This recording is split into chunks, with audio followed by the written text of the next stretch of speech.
बिस्मिल्लाहिर्रहमानिर्रहीम।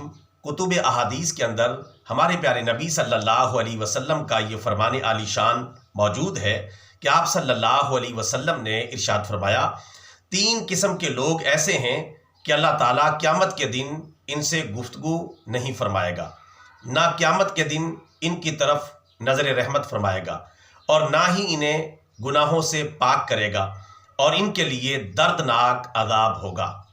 वो 3 अफराद कौन से हैं?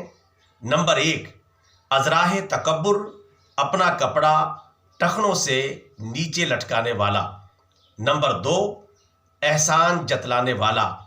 और नंबर 3, झूठी कसम उठाकर अपने सामान की मांग बढ़ाने वाला। ये 3 अफराद ऐसे हैं कि इनके लिए क़यामत के दिन 4 सज़ाएं हैं। नंबर 1, अल्लाह ताला इनसे गुफ्तगू नहीं फरमाएगा। नंबर 2, क़यामत के दिन इनकी तरफ नज़र रहमत नहीं फरमाएगा। नंबर 3, इन्हें गुनाहों से पाक नहीं करेगा। और नंबर 4, इनके लिए दर्दनाक अजाब होगा।